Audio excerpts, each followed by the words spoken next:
సంవత్సరాల తరబడి ఎన్ని మందులు వాడినా మీ మోకాల నొప్పులు తగ్గట్లేదా? ప్రాణ పెయిన్ క్లినిక్ లో అత్యాధునిక చికిత్స. నమస్తే, వెల్కమ్ టు సుమన్ టీవీ. ప్రస్తుతం మనతో పాటు ఉన్నారు సీనియర్ పొలిటికల్ అనలిస్ట్ చంద్ర శ్రీనివాస్ గారు. Hello sir. హలో అండి.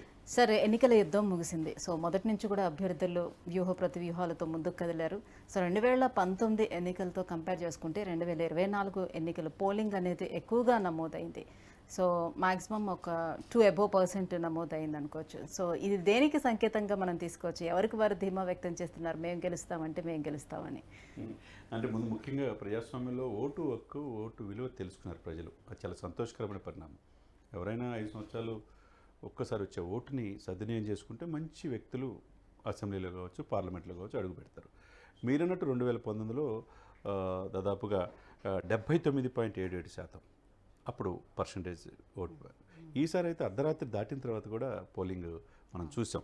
81.66% అంటే విభజిత ఆంధ్రప్రదేశ్లో, ఉమ్మడి విభజిత ఆంధ్రప్రదేశ్లో ఇంత హయ్యెస్ట్ ఎప్పుడు పోలవలేదంటే దాన్ని బట్టి ప్రజల్లో ఎంత చైతన్యవంతమయ్యారనేది మనం అర్థం చేసుకోవాలి. అదొక మంచి పరిణామం. Good move of AP politics.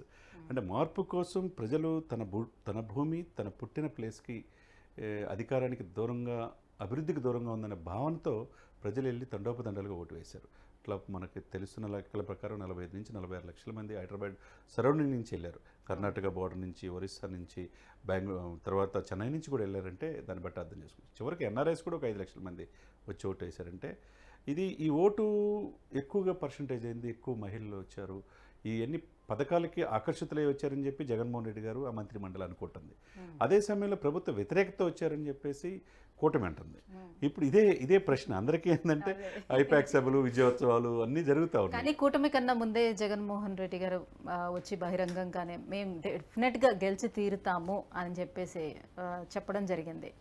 So ఎవరికి వాళ్ళే అని అనుకుంటున్నారు ఖచ్చితంగా. అంటే వాళ్ళంత కాన్ఫిడెంట్గా లేరు. సో ఇప్పుడు ఉన్నటువంటి ప్రభుత్వమే చాలా కాన్ఫిడెంట్గా ఉంది, డెఫినెట్గా మేమే గెలుస్తామని వాళ్ళు చెప్పడం కూడా ప్రకటించుకోవడం కూడా జరిగింది. ప్రకటించారు. చివరికి ముఖ్యమంత్రి ప్రమాణ స్వీకారం కూడా మీ విశాఖపట్నంలోనే 9వ తారీఖు పెడుతున్నారంటే దాన్ని బట్టి అర్థం చేసుకోవాలి.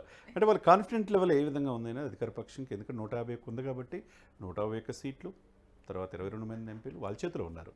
కాబట్టి అయ్యే ఉంది కదా, ఇంకా పెరుగుతాయి అనే భావనలో ముఖ్యమంత్రి గారు కావచ్చు, మంత్రిమండలి కావచ్చు అందరూ ఉంటారు. కాబట్టి ఇక్కడ ఏంటంటే వాళ్ళలో ఒక ధైర్యాన్ని కల్పించడానికి, అంటే జగన్మోహన్ రెడ్డి గారు కూడా ప్రభుత్వ వ్యతిరేకత ఏ విధంగా పోలైంది అనేది ఆయనకు కూడా తెలుసు, మంత్రులకు తెలుసు.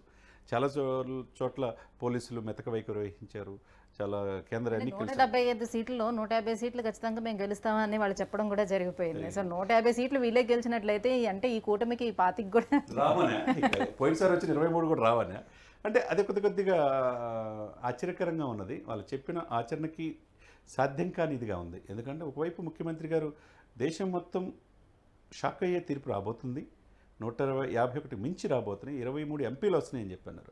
ఒకవైపు సజ్జల రామకృష్ణారెడ్డి గారు నిన్న మాట్లాడుతూ ఎలక్షన్ కమిషన్ పూర్తిగా వైఫల్యం చెందింది, ఎక్కడెక్కడ పోలీసులు టీడీపీకి కుమ్మగాశారు అని చెప్పి మాట చెప్తున్నారంటే ప్రభుత్వ సలహాదారుడు. అంటే దాన్ని బట్టి మనం అర్థం చేసుకోవాలి. మంత్రులు కూడా ఎక్కడ నైరాశ్యంతో ఉన్నారు.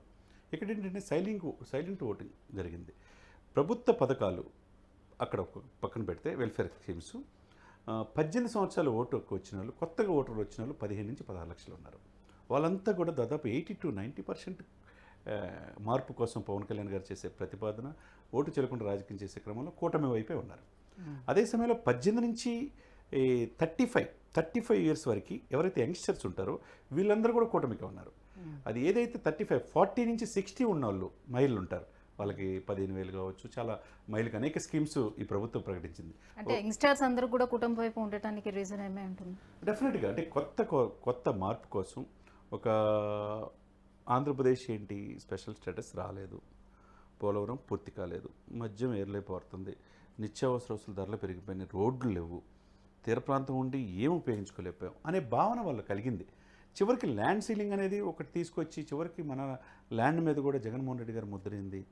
అంటే ఆ ఎమోషన్స్ ఉంటుందండి, ఆ మట్టికి, ఆ నేలకి, మన పుట్టిన ప్లేస్కి మనది కాదు అనే భావనలో వాళ్ళు కలిగినప్పుడు అరే ఏంట్రా బాబు అన్యాయం అనే భావన కలిగింది. అందుకని యంగ్స్టర్స్ అంతా కూడా కొంతమంది ఆ ఇంట్లో ఉన్న పెద్దవాళ్ళు కూడా ఒప్పించి కూటమి వైపు వేయగలిగారు.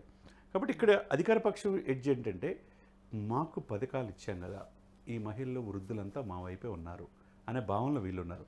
అదే సమయంలో ఓటు చెల్లకుండా రాజకీయం చేద్దాం, అధికార పక్షం నిర్లక్ష్యంగా వివరించింది ఈ 59 నెలల కాలంలో అనే భావన వీళ్ళు తీసుకెళ్ళగలిగారు, ముఖ్యంగా పవన్ కళ్యాణ్ గారు, చంద్రబాబు నాయుడు గారు.